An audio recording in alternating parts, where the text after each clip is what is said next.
ಪ್ರೀತಿಯುಳ್ಳ ದೇವಜನರೇ, ನಿಮ್ಮೆಲ್ಲರಿಗೂ ಯೇಸು ಕ್ರಿಸ್ತನ ಶ್ರೇಷ್ಠವಾದ ನಾಮದಲ್ಲಿ ವಂದನೆಗಳು. ಶಾಲೋಮ್, ನಿಮಗೆ ಸಮಾಧಾನವಾಗಲಿ. ಈ ದಿನ ದೇವರ ವಾಕ್ಯದ ಜ್ಞಾನಕ್ಕಾಗಿರುವಂಥ ವಿಷಯ, ಮತ್ತೊಬ್ಬರನ್ನು ಹೀನವಾಗಿ ನೋಡಬೇಡ.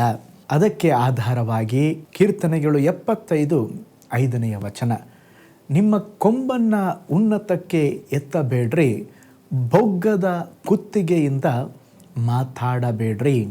ನೋಡಿ, ಈಗ ಓದಿಕೊಂಡಂಥ ವಾಕ್ಯ ಭಾಗದಲ್ಲಿ ನಾವು ನೋಡುತ್ತಾದವೆ, ನಿಮ್ಮ ಕೊಂಬನ್ನು ಉನ್ನತಕ್ಕೆ ಎತ್ತಬೇಡ್ರಿ, ಬೊಗ್ಗದ ಕುತ್ತಿಗೆಯಿಂದ ಮಾತಾಡಬೇಡ್ರಿ.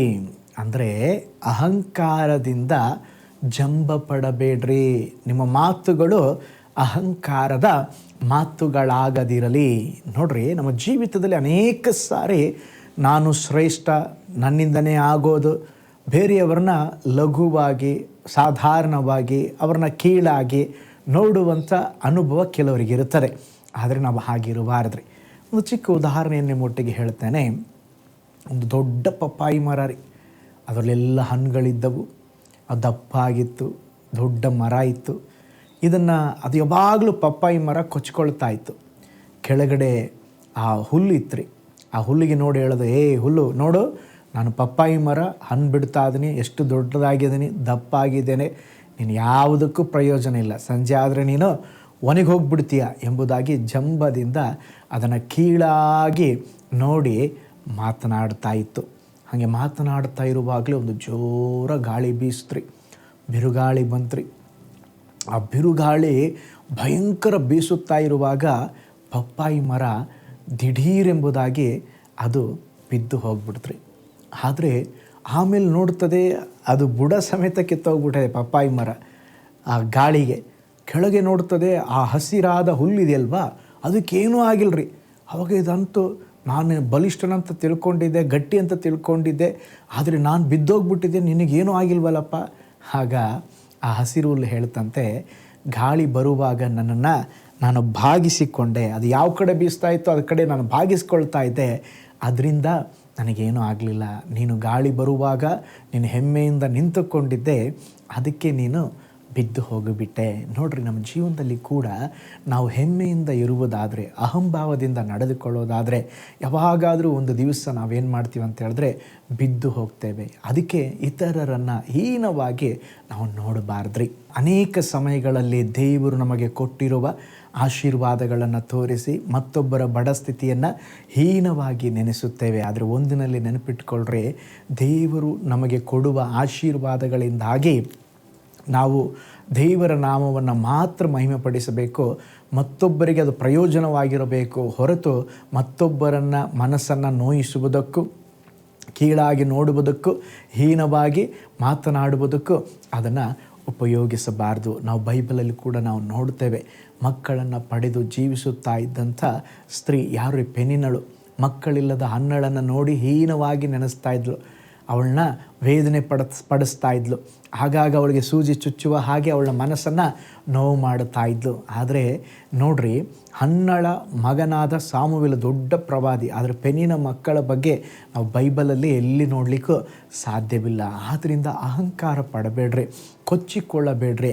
ನೋಡ್ರಿ, ದೇವರು ಸ್ತೋತ್ರ ಅನೇಕ ಸೇವಕರಾಗಲಿ ಅಥವಾ ಸ್ತೋತ್ರ ದೇವ ಮಕ್ಕಳಾಗಲಿ, ದೇವರು ನಮಗೆ ಕೃಪಾ ವರಗಳನ್ನು ಕೊಡುವಾಗ ಸ್ತೋತ್ರ ನಾನೇ ಗ್ರೇಟು, ನಾನೇ ಒಳ್ಳೆ ಸಿಂಗರು, ನಾನೇ ಒಳ್ಳೆ ಆರಾಧನೆ ಮಾಡುವವನು, ನಾನೇ ಒಳ್ಳೆ ಪ್ರೀಚರು, ನಾನೇ ಒಳ್ಳೆ ಸೇವಕ, ಬೇರೆಯವರು ಯಾರೂ ಇಲ್ಲ, ಹಾಗೆಲ್ಲ ಮಾತನಾಡಬಾರ್ದ್ರಿ. ದೇವರು ನಮಗೆ ಕೊಟ್ಟಿದ್ದಾನೆ, ಅದಕ್ಕಾಗಿ ಸ್ತೋತ್ರ ಮಾಡೋಣ. ಬೇರೆಯವರನ್ನು ಕೂಡ ನಾವು ಘನಪಡಿಸಬೇಕು.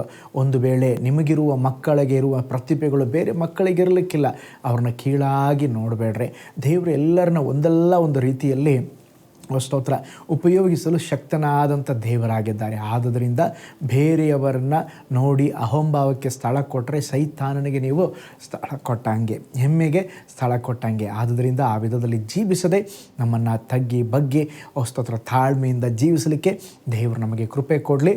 ದೇವರು ಅಹಂಕಾರಿಗಳನ್ನು ಎದುರಿಸ್ತಾರಂತೆ, ಆದರೆ ದೀನರಿಗಾದರೂ ಕೃಪೆಯನ್ನು ತೋರ್ತಾರಂತೆ. ಹಾಗಿರೋದಾದರೆ ದೀನತೆಯಿಂದ ಜೀವಿಸೋಣ, ತಗ್ಗಿದ ಮನೋಭಾವದಿಂದ ಜೀವಿಸೋಣ.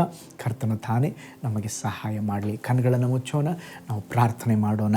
ಪರಲೋಕದಲ್ಲಿ ವಾಸ ಮಾಡುವ ನಮ್ಮ ತಂದೆಯಾದ ದೇವರೇ, ಯೇಸಪ್ಪ ನೀವು ಕೊಟ್ಟ ಎಲ್ಲ ಆಶೀರ್ವಾದಗಳಿಗಾಗಿ, ಕೃಪೆಗಳಿಗಾಗಿ, ಸೇವೆಗಾಗಿ, ಎಲ್ಲ ಕಾರ್ಯಗಳಿಗಾಗಿ ವಂದಿಸ್ತೇವೆ. ನಮ್ಮ ಜೀವಿತದಲ್ಲಿ ಒಂದು ದಿನವಾದರೂ ಕೂಡ ಜಂಬದಿಂದ ಮಾತನಾಡದೆ, ಜಂಬದಿಂದ ಕೊಚ್ಚಿಕೊಳ್ಳದಂತೆ, ಹೆಮ್ಮೆಯಿಂದ ದೇವರೇ ನಾವು ಜೀವಿಸದಂತೆ ಸ್ವಾಮಿ, ಯಾವಾಗಲೂ ಸ್ವಾಮಿ ದೇವರೇ ನಿನ್ನ ಕೃಪೆಯ ಅಲ್ಲಿ ತಗ್ಗಿಸಿಕೊಂಡು ದೀನತೆಯಿಂದ ಜೀವಿಸಲಿಕ್ಕೆ ನಮಗೆ ಸಹಾಯ ಮಾಡಿರಿ. ಈ ದಿನ ಕೂಡ ಈ ದೈನಂದಿನ ಧ್ಯಾನವನ್ನು ವೀಕ್ಷಿಸಿದ ಎಲ್ಲ ದೇವ ಮಕ್ಕಳನ್ನು ಬ್ಲೆಸ್ ಮಾಡಿರಿ. ಎಲ್ಲರ ಜೊತೆಯಲ್ಲಿ ನಿಮ್ಮ ದೈವಿಕವಾದ ಹಸ್ತ ಇರಲಿ. ಆಶೀರ್ವಾದ ಮಾಡಿರಿ, ಬಲಪಡಿಸ್ರಿ.